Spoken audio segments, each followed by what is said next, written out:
let's bring John in here. John, we were to start off with the Torrey Smith news, but I mean the Osweiler news. This is the most unbelievable news that could have happened today. And by the way, it was the anniversary of Osweiler signing this deal that made him. Yeah, I know. That made the Texans look like the biggest morons on the face of the earth. They somehow, how did they get Cleveland to agree to this thing? What give us the silver lining here? It's the cap thing. It's this. I always joke, and you guys obviously talk NBA and Sixers a lot, and you constantly have NBA people on that saying Sam Hinkie is going to get another job at some point. And I joked he should call the Browns because that's what they're doing. They're giving up cap space to get an extra second-round pick, and they're sort of doing that type of trick. They know they're not ready to compete. They don't want the player. They want the pick, and they have 9 figures in cap space when this whole thing started. So it's your classic Hinkie dump and collecting an asset, so to speak. Right. So this is basically, and as I described it, this is an NFL taking an NBA move here. They are basically the Sixers taking on an Andrew Bogut contract, taking on a lot of big names who have passed through Philadelphia over the last couple of years, and then getting released by Sam Hinkie just to get the draft pick. That's basically what this is, right? Exactly. But from Cleveland's standpoint, also understand a second-round pick in the NFL is far more valuable than a second-round pick in the NBA. But, while you say all this, it's still amazing that Rick Smith was able to get this done. But even if you think it's a good move in Cleveland's aspect to say, oh, look, we have the cap. How much cap space? They have $16 million in dead money now on that if they release him, which there's reports are that they're just going to cut Osweiler. Correct. And it's pretty much a nod towards we can't spend it all. And I don't know if I necessarily agree with it, but you kind of understand it because the old mentality, you never go shopping when you're hungry at the grocery store. And just because you have the money doesn't mean you should spend it if you don't think people are worthy of it. We see it time and time again. People get big money contracts in the NFL and they don't reach the end of it because they don't live up to the expectations.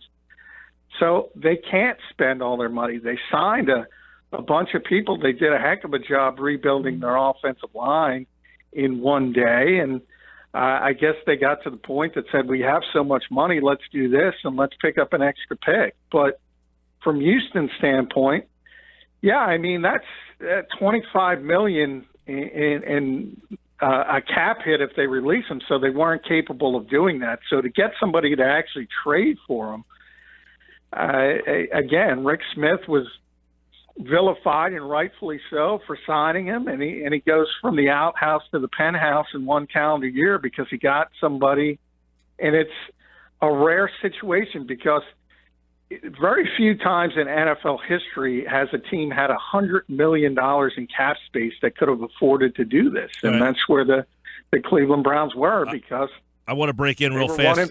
I want to break in real fast because breaking news right now as we're speaking. Adam Schefter on Twitter. The Eagles have signed wide receiver Alshon Jeffery, also reported by Ann Rappaport. Rappaport says 1 year, $14 million. 1 year, $14 million. Reaction, John? Well, the 1 year is surprising, but that's what I'd heard is Alshon wasn't getting the offers he expected in free agency. The early numbers were 15 to 17 million, and he wasn't getting those kind of offers.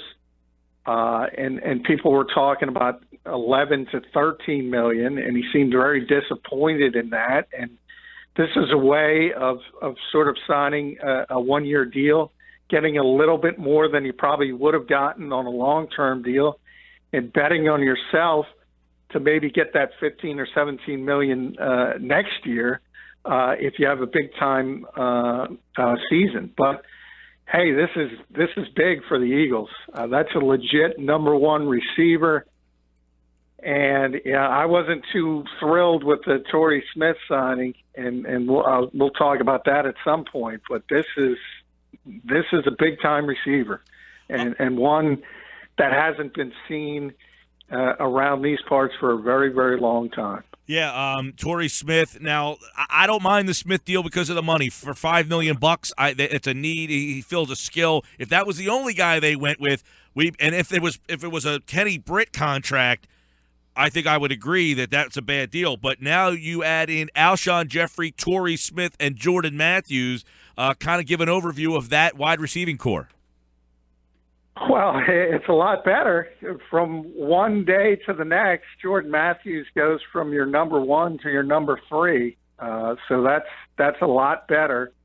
And now you don't have to worry about Nelson Aguilar getting significant snaps, or certainly Dorial Green-Beckham.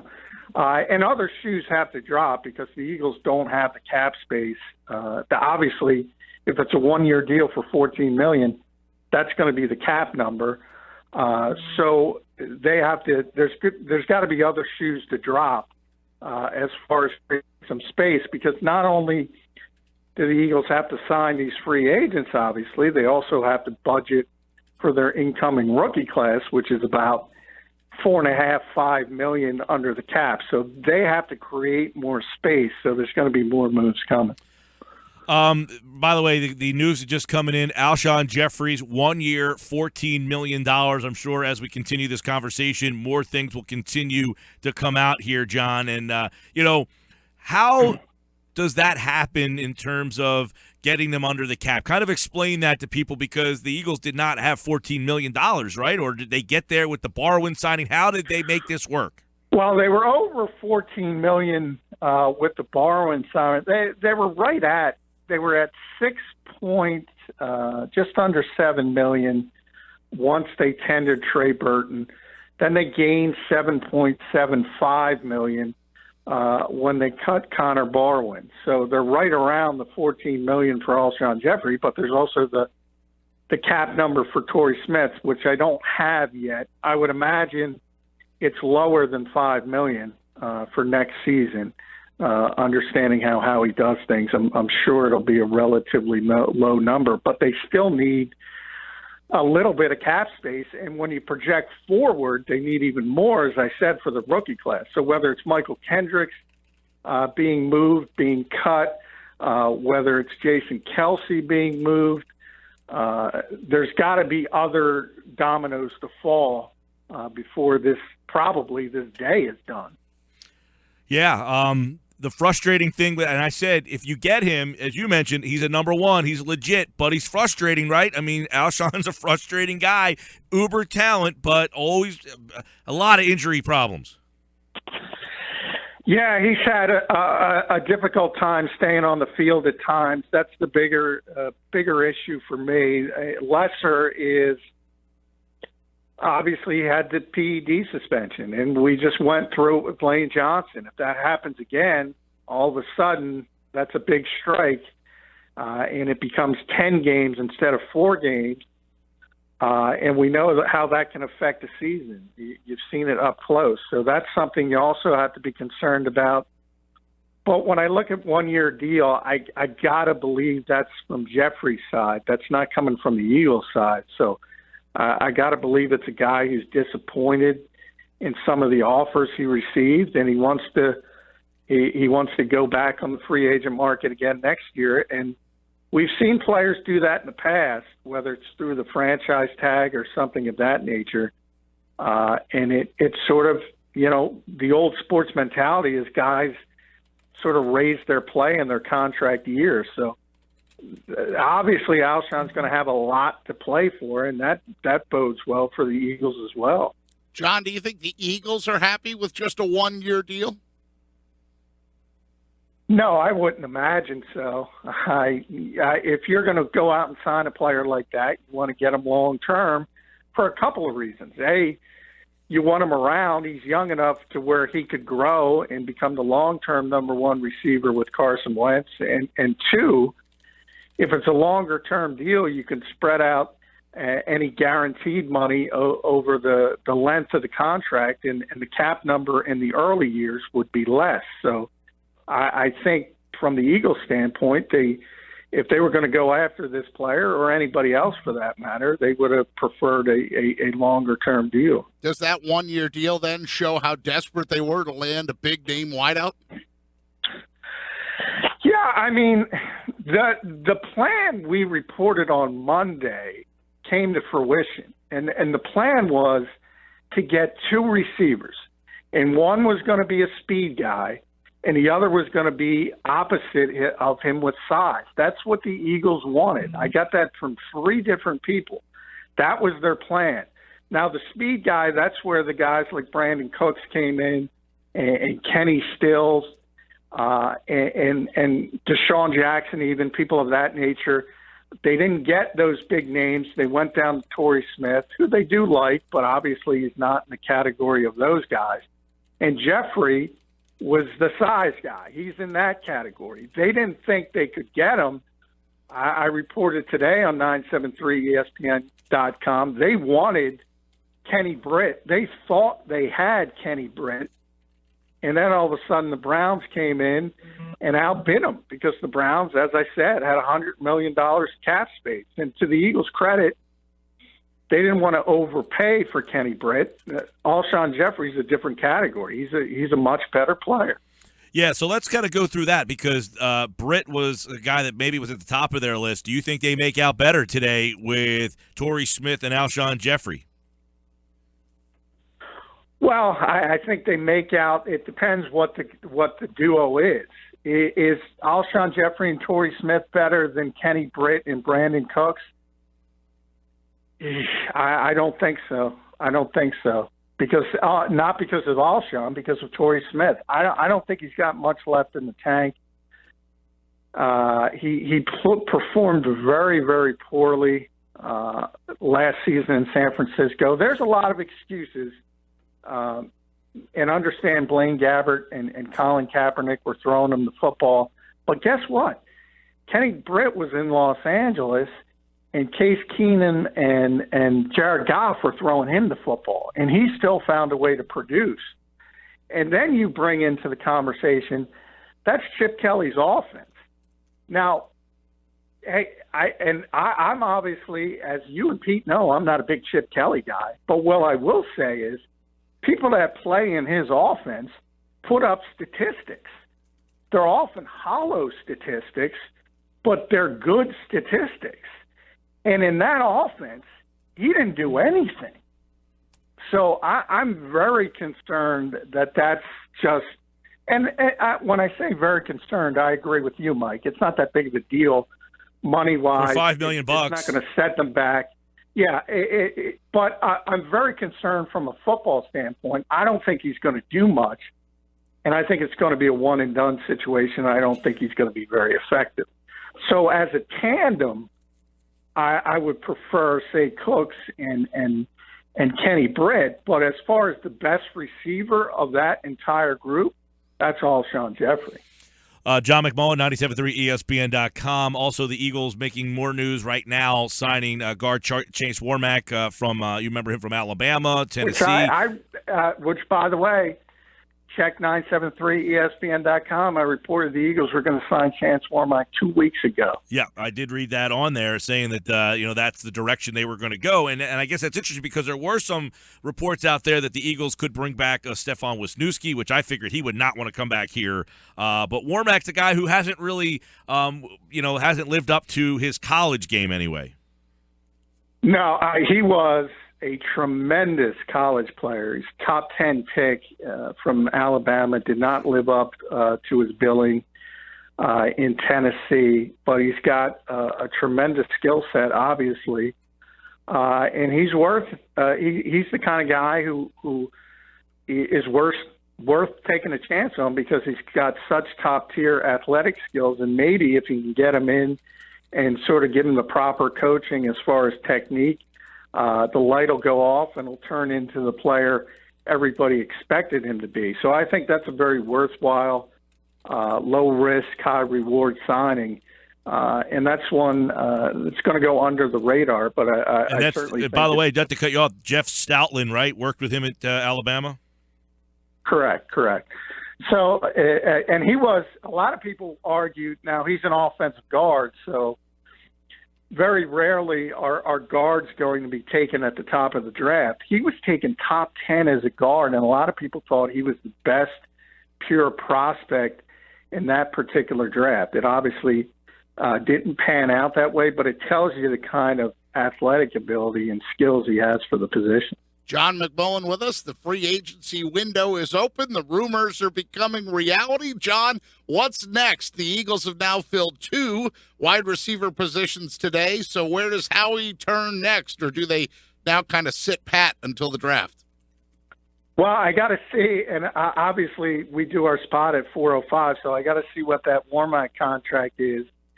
And as I said, they have to do something else, even if it's just releasing a player or two to create some space, because the numbers don't add up right now. And by the end of the day, they're going to have to be under the salary cap because the new league year starts. So it's going to be interesting, and there's still got to be some moves to be made. There's no question about that.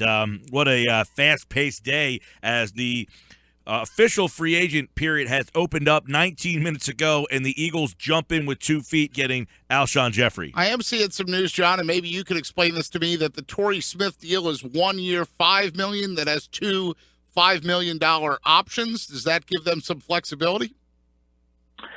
Yeah, and that's what I figured it would be. It doesn't give them flexibility under the salary cap to 1 year, because that means the cap number is going to be $5 million. But I figured it was going to be a glorified 1 year deal because of how poorly Torrey played last season, and that the Eagles were going to be able to get out of it if he didn't play well. So from that standpoint, it makes a lot of sense. But from a salary cap standpoint, if it's 1 year, $5 million, and then 2 option years, and you have 1 year, $14 million for Jeffery, right there, that's $19 million. And the Eagles don't have $19 million, at least where we stood. Once Connor Barwin was cut, that put them at right around 14 or 15 million. So you can see that the numbers are not quite adding up yet. So we'll have to see how it shakes out. And to Mike's point, you said something earlier about the receiver growing, and of course, then I thought Mike grow, because both these free agents now, and Mike talked about Jeff Stoutland, both these free agents now get back with coaches that they'd been with before, and Jeffrey with Groh and Warmack with Stoutland. Yeah, and don't underestimate Joe Douglas as far as both. And Torrey Smith for Joe Douglas. Yeah, Torrey Smith and Alshon Jeffery, because he was in Baltimore when right. Torrey got his reputation, and then he went to Chicago and was with Alshon Jeffery for a year before he got to Philadelphia. So he understands what those players do very well. Hey, go back to Alshon Jeffery, because 1 year, $14 million. Many people thought he was not, if not the best receiver on the market, maybe the best free agent on the market. Does this have the feel of a prove-it deal for a guy who has proven that he is a number 1 player, but the injury? I mean, so did the Eagles get Alshon Jeffery on a prove-it deal? Well, they did. I mean, yeah. As I said, he's on a contract year now. So obviously he's going to be right. And you think this is from the Jeffrey side, not the Eagles side? But is there a part of the Eagles that were up against, monetarily, and just said, "Look, we like this guy. We want to bring him here. We'll pay you the money, but we can only give you 1 year, and then we'll figure out what." Because now you're in that situation. Like, what's the end game here for these two guys? Do they try to work on something midway through the season on an extension? Well, I understand the Eagles have some leverage now because he's their property. And let's say he has a lights-out year and is an all-pro. They could always franchise him. You don't have to worry about that. They're not Chicago. It's not a situation where you can't franchise a guy in the 3rd season. So they have some leverage that way. But from a salary cap standpoint, I don't think it helps the Eagles, because as I said, you would prefer to spread out any signing bonus, any guaranteed money over 4, 5, even a 6-year period in some rare cases, and that creates a better cap number for the upcoming season. So with a 1 year, $14 million deal, it's simple. That's $14 million against the cap for a team that doesn't have a lot of cap space. John, there's a guy we haven't talked about today as all these deals and moves come in and who's signed and who's leaving and who's getting released. These receivers coming in, how much does this help Carson Wentz?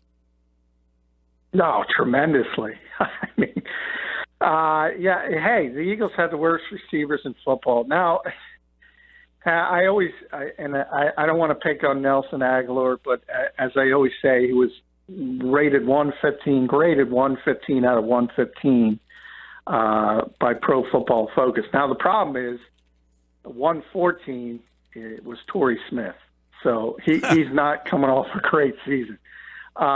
Now, Jeffrey's, as I said, a different animal. But you're assuming you're going to get some improvement from Torrey Smith. The hope is he becomes what he was in Baltimore. And if he does that, it significantly helps this team. And from Jordan Matthews' perspective, he gets to settle in the slot where he's the best receiver. He's probably not going to be happy because he's used to getting the ball a lot. But he's a class guy. I think he'll work through it. And he's never going to see a double team because people are going to be concerned about Alshon. And it becomes that domino effect we always talk about. If the Eagles were able to get A.J. Boye, for instance, it would have helped them that he could travel with the best receiver. And it's a similar situation when you get a true number one. He's going to get all the attention. And that's going to open things up for Torrey Smith and Jordan Matthews. So what does this mean for one of your favorites, Nelson Aguilar? Because, of course, it'll cost the Eagles more to cut him than keep him. But other than maybe having to give up his number, what does this mean for Nelson Aguilar? Well, I mean, who knows? Rick Smith traded Brock Osweiler. Maybe Howie Roseman traded Nelson Aguilar. I don't think so. I think it means more for Dorial Green Beckham. I think he's obviously not going to be back.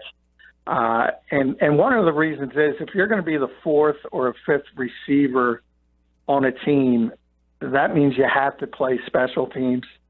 And I think Nelson projects to be better at that than certainly DGB. But when you're talking about a former first-round pick going into a third year and you're talking about him on special teams, that's not great. So I think we can all chalk up and put the check mark next to bust and understand that this is probably Nelson Aguilar's last year in Philadelphia. Let me ask you this question. How much does the depth at corner in this draft predicate this free agent blueprint? I think a lot.